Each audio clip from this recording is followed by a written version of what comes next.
Meus irmãos, a nossa meditação essa noite vai ser no Salmo de número 126. Salmo de número 126. Um salmo bem conhecido, a gente leu ele de manhã. Ele é o salmo do dia de hoje na liturgia, no calendário litúrgico. E nós vamos meditar neste salmo hoje à noite. Eu vou ler, os irmãos podem acompanhar, por favor. Diz assim o salmo: Quando o Senhor restaurou a sorte de Sião, ficamos como quem sonha. Então a nossa boca se encheu de riso e a nossa língua de júbilo. Então, entre as nações se dizia: grandes coisas o Senhor tem feito por eles. Com efeito, grandes coisas fez o Senhor por nós, por isso estamos alegres.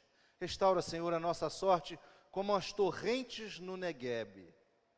Os que com lágrimas semeiam, com júbilo ceifarão. Quem sai andando e chorando enquanto semeia, voltará com júbilo, trazendo os seus feixes. Palavra do Senhor. Vamos ter uma palavra de oração. Deus, nesse momento em que nós nos colocamos diante da Tua palavra, o nosso desejo sincero é que ela possa falar conosco, ou melhor, que o Senhor possa falar conosco através da Tua bendita palavra, e que o Senhor possa nos usar como instrumento nesse processo. Que Tu nos abençoes a todos, os nossos corações e mentes, para que, Senhor, entendamos o Teu querer, entendamos a Tua vontade, entendamos a Tua direção, e assim, Senhor, caminhemos, peregrinemos contigo seguros e cheios de fé. Essa é a nossa oração, Senhor, e a fazemos em nome de Jesus, o Teu Filho, o nosso Senhor, o nosso Redentor. Amém. Meus irmãos, toda verdade é verdade de Deus. Toda verdade é verdade de Deus.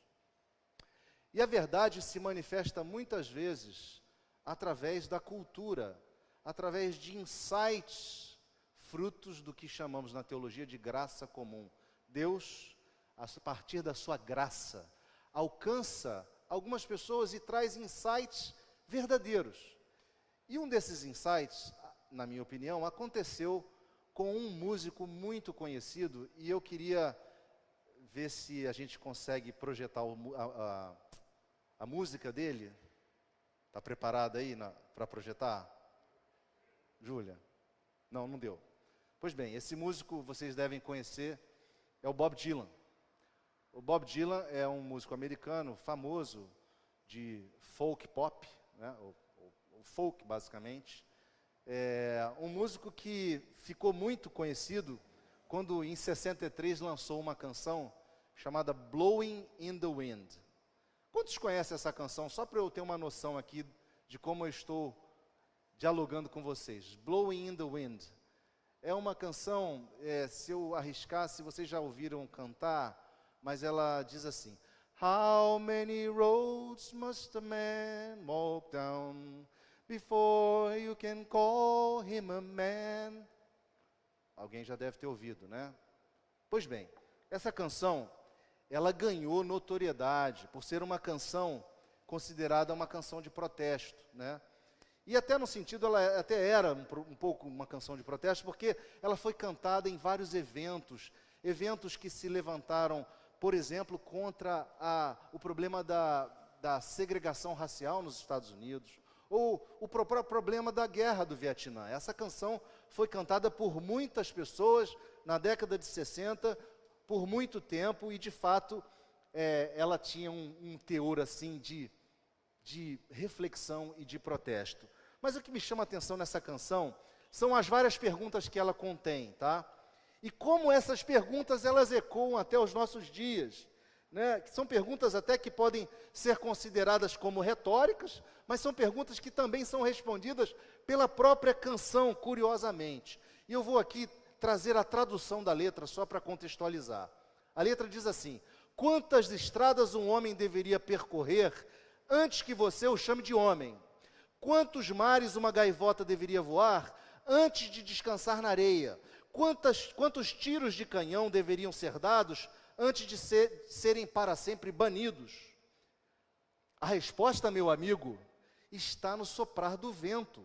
A resposta está no soprar do vento. E esse é o refrão, né? Ela continua: e quantos anos uma montanha deveria existir antes de ser lançada ao mar? E quantos anos algumas pessoas poderiam existir antes que lhes fossem permitida a liberdade? E quantas vezes pode um homem virar a sua cabeça e simplesmente fingir que nada vê? A resposta, meu amigo, a resposta está no soprar do vento. Sim, e quantas vezes deve um homem olhar para cima antes que consiga enxergar o céu? Sim, e quantos ouvidos um homem precisa ter antes que consiga ouvir o povo chorar? Sim, e quantas mortes acontecerão até que ele perceba que muitas pessoas já morreram? A resposta, meu amigo, está no soprar do vento, está no soprar do vento. Alguns críticos dizem que Bob Dylan até se inspirou em texto bíblico, quando as escrituras falam assim: eles têm olhos, mas não enxergam. Com olhos, eles não conseguem ver, e com ouvidos não conseguem escutar, ou quem tem ouvidos, ouça. Mas é fato que a música parece descrever um processo de questionamentos e de descobertas, um tempo de peregrinação em busca de respostas, um tempo de dificuldades, um tempo de privação e um tempo de morte. Segundo o próprio Bob Dylan, a resposta está no soprar do vento, ou seja, a resposta está diante de nós, e está mesmo. Como diante de tantas perguntas, não concluiríamos que o homem precisa de restauração? Nós estamos diante, irmãos, de um salmo chamado Salmo de Peregrinação, o Salmo 126. O Salmo 126 faz parte de um conjunto dos salmos, 17 salmos, que são chamados dos cânticos dos degraus, ou os cânticos de subida, para ser mais literal. E são salmos que contam lá do 120 até o 136. E eram canções que eram cantadas nas procissões até o templo em Jerusalém, né? Tipicamente, nas peregrinações da celebração das festas judaicas, quando o povo subia a Jerusalém. É importante a gente se lembrar que Jerusalém era uma cidade alta, e cuja altitude é próxima de Petrópolis, 750 metros acima do nível do mar. Então, tipicamente, a região, tirando o Hermon, norte do país, era uma região onde as pessoas subiam a Jerusalém. Lembrem-se, o Mar Morto, que está talvez aí, eu acho que uns 100 quilômetros de Jerusalém, fica a 400 metros abaixo do nível do mar, é a maior depressão do mundo. Então, na região de Israel, Jerusalém tem um certo destaque. Vários comentaristas, dentre eles João Calvino, veem neste salmo uma alusão ao retorno do cativeiro da Babilônia, quando o imperador Ciro decretou o retorno dos judeus para a construção do Templo de Salomão por volta de 539 a.C., né? Um tempo de restauração, esse tempo desse salmo, né? Ou o tempo de Ciro, um tempo de restauração e de novas expectativas, um tempo de uma nova sorte. Meus irmãos, o cativeiro foi um período muito difícil. Em terra estranha, longe dos seus costumes, longe das suas bases, os judeus sofriam com o desmantelamento da sua estrutura social e da sua própria religião, porque eles estavam longe daquilo que era a identidade israelita, o templo em Jerusalém, que havia sido destruído pela invasão de Nabucodonosor 70 anos antes.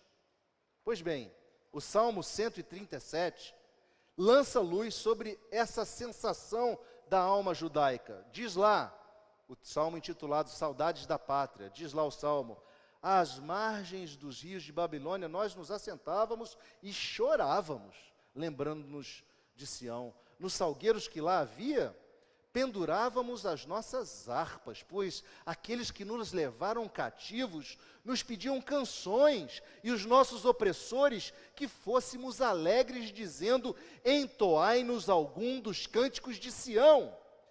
Como, porém, haveríamos de entoar o canto do Senhor em terra estranha, se eu me esquecer de ti, ó Jerusalém, que se resseque a minha mão direita? Tal era o amor daquele povo por Jerusalém. Portanto, meus irmãos, esse tempo era um tempo em que eles se lembravam do que Deus havia feito.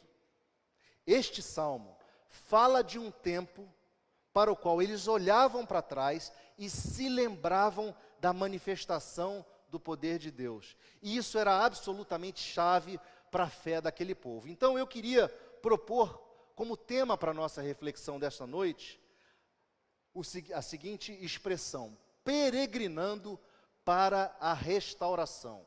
Peregrinando para a restauração é o tema da nossa reflexão. A infidelidade, a idolatria, a falta de conversão levara Israel ao cativeiro. Deus havia movido o rei da Babilônia, Nabucodonosor, a realizar uma invasão e deportação geral do reino do sul. Lembrando que quase 200 anos antes disso, um outro imperador assírio havia levado o reino do norte para a mesma região. Havia dispersado todos os judeus. E nessa ocasião, então, por fim, foi o reino do sul exilado, foi o reino do sul embora. Porém, Deus tinha um plano para Israel. Irmãos, Deus sempre tem um plano. Lembrem-se disso. E este plano havia sido exposto nas Escrituras Sagradas. Veja, no final do livro de 2 Crônicas, lá no capítulo 36, diz o seguinte, a respeito desse decreto sobre o qual trata o Salmo, que é o retorno dos exilados. Porém, no primeiro ano de Ciro, rei da Pérsia, 539 a.C., para que se cumprisse a palavra do Senhor, por boca de Jeremias, despertou o Senhor o espírito de Ciro, rei da Pérsia, o qual fez passar pregão por todo o seu reino, como também por todo escrito, dizendo: assim diz Ciro, rei da Pérsia, o Senhor Deus dos céus, me deu todos os reinos da terra e me encarregou de lhe edificar uma casa em Jerusalém, que está em Judá. Quem entre vós é de todo o seu povo, que suba, e o Senhor seu Deus seja com ele. Meus irmãos, este fato, registrado em Crônicas, é o cumprimento da profecia de Jeremias, quando ele, no capítulo 29 do seu livro, no verso 10, diz assim: assim diz o Senhor, logo que se cumprirem para a Babilônia 70 anos, atentarei para vós outros e cumprirei para convosco a minha boa palavra, tornando-o a trazer-vos para este lugar. Eu é que sei que pensamentos tenho a vosso respeito, diz o Senhor, pensamentos de paz e não de mal, para não vos dar o fim que desejais. Então me invocareis, passareis a orar a mim, e eu vos ouvirei. Buscar-me-eis e me achareis, quando me buscardes de todo o vosso coração. Serei achado de vós, diz o Senhor, e farei mudar a vossa sorte. Congregar-vos-ei de todas as nações e de todos os lugares para onde vos lancei, diz o Senhor, e tornarei a trazer-vos ao lugar de onde vos mandei para o exílio. Meus irmãos, é impressionante o fato de que, por boca de Jeremias, Deus profetizou, o povo foi exilado por Nabucodonosor, e 70 anos depois, Ciro surge e diz: voltem para a sua terra, voltem para a sua cidade, voltem para o seu templo. Portanto, o Salmo 126 fala da restauração da sorte de Sião.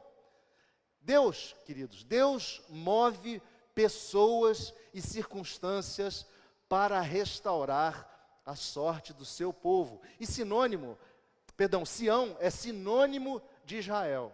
E sorte aqui não é acaso, pois acaso não existe. Sorte aqui está ligado, na sua origem, a palavra trazer de volta do exílio. Essa restauração, irmãos, deu novo ânimo. Essa restauração impulsionou o povo a continuar, a plantar e a colher. Há 3 verdades expostas neste salmo que devem nos sustentar ao longo da nossa vida. E eu queria então pensar essas 3 verdades minimamente, que a gente pode pensar para a nossa experiência. A primeira delas diz respeito ao pano de fundo do próprio salmo. Lembrem-se, o salmo é um salmo de peregrinação, é um salmo de romagem. Isso lança luz sobre a nossa situação. Estamos em peregrinação. A história do povo hebreu é uma história de peregrinações, se você for ver. A peregrinação no deserto por 40 anos, até chegar à terra prometida. A peregrinação para o cativeiro da Babilônia. A peregrinação do cativeiro da Babilônia de volta para Jerusalém. A peregrinação religiosa durante a Páscoa, durante o Pentecoste, durante os tabernáculos. Porém, essa peregrinação era sempre marcada por dificuldades no caminho. O deserto, a insegurança, a perseguição, a falta de liberdade, a opressão, os inimigos e a fome. Mas também e principalmente, esta peregrinação é marcada por manifestações do poder de Deus, livramentos, provisão, milagres, libertação, direção e proteção. Nessas peregrinações, meus irmãos, Deus sempre conduziu o seu povo. A sua bênção constantemente lhes restaurou a alegria. O pastor John MacArthur, quando comenta esse texto, ele diz que nós não podemos olhar para este salmo sem nós pensarmos na nossa peregrinação cristã. Porque, da mesma forma que aqueles israelitas caminhavam para Jerusalém, nós caminhamos para a nova Jerusalém, para a Jerusalém que descerá dos céus. Nós somos forasteiros, nós estamos em trânsito, e precisamos nos dar conta desta verdade, irmãos, que nós somos forasteiros e estamos em trânsito. E o apóstolo Pedro, na sua primeira epístola, já nos exortava, dizendo: amados, exorto-vos como peregrinos e forasteiros que sois, a vos absterdes das paixões carnais que fazem guerra contra a alma. Queridos, este nosso lar aqui é temporário. A nossa estrada pode ser desértica, difícil, cheia de ameaças, cheia de problemas, mas ela é transitória. E Cristo, o nosso supremo pastor, nos toma pela mão e nos guia. Se nos perdemos pelo caminho, qualquer um de nós pode se perder, se desviar pelo caminho, Ele, como bom pastor, vai atrás de nós e nos resgata para si. Ele nos protege com o seu cajado e com a sua vara. Ele nos livra da boca dos lobos.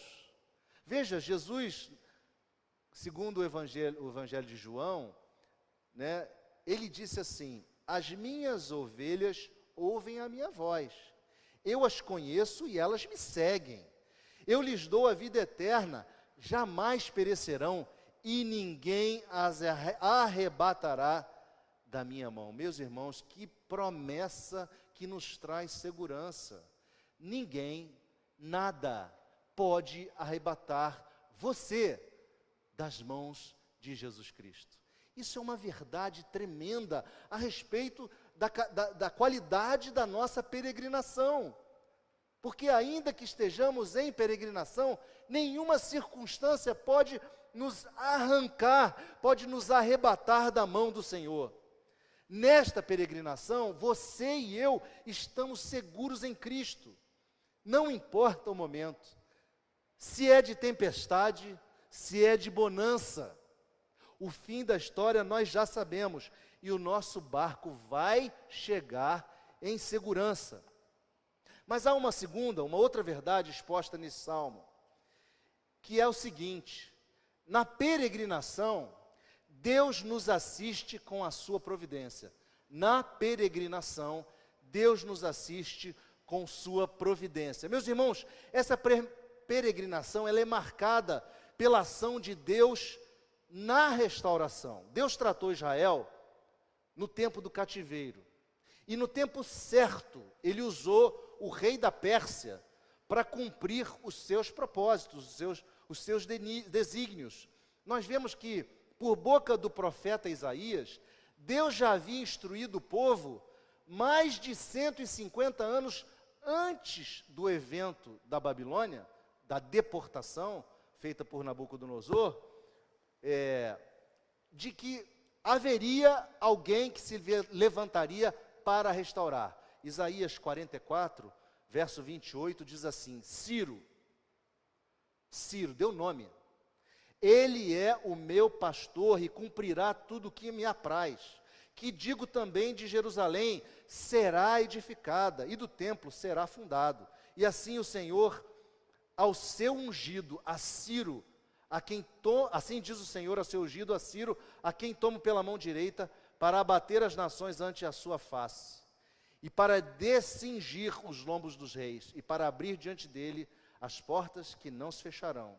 Mais adiante, no verso 13 do capítulo 45, eu, na minha justiça, suscitei a Ciro, e todos os seus caminhos endireitarei. Ele edificará a minha cidade, libertará os meus exilados, não por preço, nem por presente, diz o Senhor dos exércitos. Meus irmãos, este decreto de Ciro foi encontrado, registrado, num tablete, num pedacinho de argila, que foi encontrado em 1879, com exatamente a história de Ciro II. E é o primeiro manifesto dos direitos humanos no mundo. É considerado como o primeiro documento de direitos humanos no mundo. Deus tomou este imperador ímpio e o usou segundo o seu plano, segundo a sua vontade. Deus é soberano, queridos, para levantar quem Ele quiser no curso da história, para cumprir os seus planos com relação ao seu povo. Deus manifesta a sua providência, agindo no desenrolar da história, e na história sua e na história minha. Eu recorri ao nosso catecismo, ou melhor dizendo, a nossa confissão de fé de Westminster. Lá no capítulo 5, a confissão fala do que é providência. Providência começa dizendo assim: pela sua muito sábia providência, segundo a sua infalível presciência e o livre e imutável conselho da sua própria vontade, Deus, o grande Criador de todas as coisas, para o louvor da sua glória, da glória da sua sabedoria, poder, justiça, bondade e misericórdia, sustenta, dirige, dispõe e governa todas as criaturas, todas as ações e todas as coisas, desde a maior até a menor. Deus usou Ciro para restaurar a sorte do seu povo exilado, e isso foi como um sonho para aquele povo. Tanto é que o Salmo diz: ficamos como quem sonha. Foi uma ação tão tremenda que os povos da região perceberam o favor de Deus em relação a Israel. Este evento da restauração da sorte do povo de Israel, trouxe a eles alegria, trouxe a eles de novo riso, trouxe a eles um novo ânimo. E foi uma ação de Deus direto somente para o povo de Israel, né? E essa memória, ela era cantada através deste salmo. Obviamente o salmo é posterior, né? E esta memória e este salmo mantinha latente no coração do povo o quanto Deus tinha sido bom para com ele. Eles reconheciam que Deus os abençoava, e por isso eles atravessavam qualquer nova dificuldade, porque eles se lembravam da providência de Deus em seu favor. E eles assim oravam, usando uma alegoria tão local do deserto de Neguev. Eles oravam: restaura, Senhor, a nossa sorte, como as torrentes do Neguev. Eu estive no deserto de Neguev, e eu vi o que é isso. Vocês podem procurar no YouTube. O deserto do Neguev chama Neguev porque é ao sul da Palestina, região extremamente seca. E quando chove, torrentes de chuva, aquilo que está totalmente seco vira um rio caudaloso, inacreditável. Eu não vi o rio caudaloso. O que eu vi foi, passamos por um determinado local que parecia ser um leito de rio completamente seco. No dia seguinte, quando voltamos no lugar onde estávamos, passamos pelo mesmo lugar. Aquele lugar que estava seco, tinha chovido de noite. Aquele lugar que estava seco, estava cheio de florezinhas amarelas. Um negócio inacreditável. Como, de uma noite para o dia, o lugar seco ficava florido. É isso que essa ilustração quer trazer. Porque no local há milhões e milhões de plantas que estão ali dormentes, estão ali hibernando por conta da secura, e quando chove elas vicejam, elas florescem, né? Então, essa ilustração nos traz a ideia de que Deus é capaz de transformar o seu e o meu deserto, assim, da noite para o dia. Ele é capaz de trazer vida, né, e encharcar os nossos caminhos que estão secos com a sua presença, com a sua graça. O que antes era cinza e sombrio, pode vir a se tornar em algo vívido, florido. E isso, meu irmão, minha irmã, da noite para o dia. O seu deserto pode ser transformado da noite para o dia, pela restauração que Deus traz. Deus é capaz de fazer o seu deserto florescer. E essa experiência e memória deve nos impulsionar e deve nos fazer prosseguir na nossa peregrinação. A terceira e última verdade desse texto é que na peregrinação nós plantamos e colhemos, ainda que com choro. Na peregrinação nós plantamos e nós colhemos, ainda que com choro. O Salmo nos diz que chorando, quem sai andando e chorando enquanto semeia, voltará com júbilo, trazendo o resultado, trazendo os seus feixes. Portanto, cada um de nós tem uma responsabilidade. Você tem uma responsabilidade, eu tenho uma responsabilidade. Sabe qual é? Plantar. Você e eu temos a responsabilidade de plantar. E entenda plantar como uma vocação a cumprir. Nós não podemos, irmãos, ser relapsos. Nós precisamos avançar, caminhando e plantando, ainda que em meio a muito choro. E é nesse cenário de caminhar e plantar que entra um tema teológico um tanto, às vezes, controverso, chamado de concursos divinos. E eu vou explicar, ou tentar explicar aqui.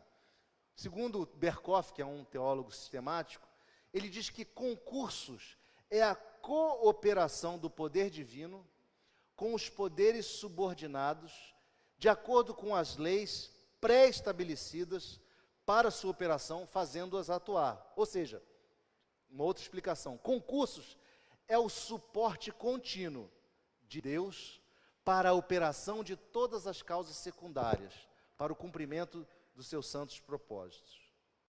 Traduzindo, você e eu somos cooperadores com Deus. Não é assim que Paulo nos chama, quando escreve na sua primeira carta aos Coríntios, lá em Coríntios 3:9, vós sois cooperadores com Deus, lavoura de Deus sois vós.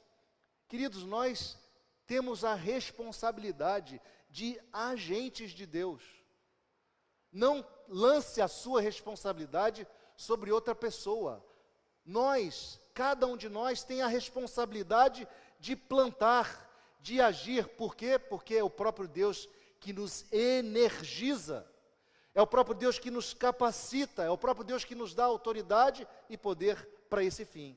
É Ele quem opera em nós, tanto o querer quanto o realizar. E o que nós fazemos servem aos planos de Deus. E é por esta razão que nós voltaremos jubilosos, irmãos, trazendo os feixes daquilo que plantarmos. Nós colheremos resultados. É importante você perceber isso, que na sua peregrinação você vai caminhar, você vai plantar, você vai chorar, mas você vai colher. Em algum momento você vai colher aquilo para o qual você se dedicou, aquilo que você traçou como sua vocação. Eu queria então concluir essa meditação lembrando da canção de novo, Blowing in the Wind. Como diz o refrão lá, nossa peregrinação em buscas de respostas encontrará solução no vento. Nossa peregrinação em busca de respostas encontrará a solução no vento. Por quê?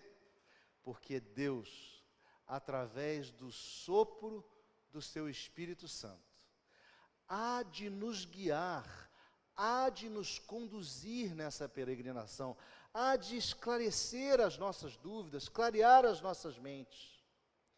Uma outra coisa é que a nossa peregrinação será marcada por um advérbio de tempo, o quando. Quando? Quando o Senhor restaurar a nossa sorte. Irmãos, nós caminhamos para a redenção, o grande dia, quando eu e você veremos face a face o Senhor. E assim consumaremos a nossa salvação. Mas daqui até lá,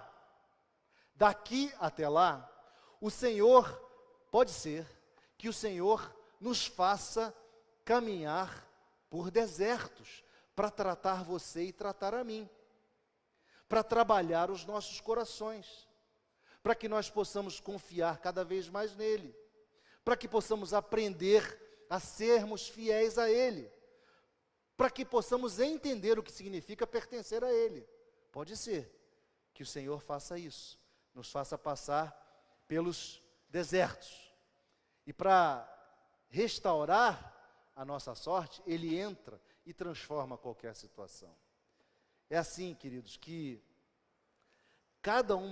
cada vez que nós ouvimos esse sopro da voz dizendo, ande por aqui, ande por ali, temos que aprender a discernir, aprender a ter sempre no coração aquilo que Deus falou através de Jeremias. Eu é que sei que pensamentos tenho a vosso respeito, diz o Senhor, pensamentos de paz e não de mal, para vos dar o fim que desejais. Que Deus nos dê a coragem para prosseguirmos a nossa peregrinação, sem medo, por sabermos que o Senhor há de restaurar a nossa sorte, e vem dele toda a alegria e todo o resultado do que plantarmos. Que Deus te abençoe, que Deus implante no seu coração essa verdade, e você siga de forma firme, confiando e descansando no nosso Deus. Amém?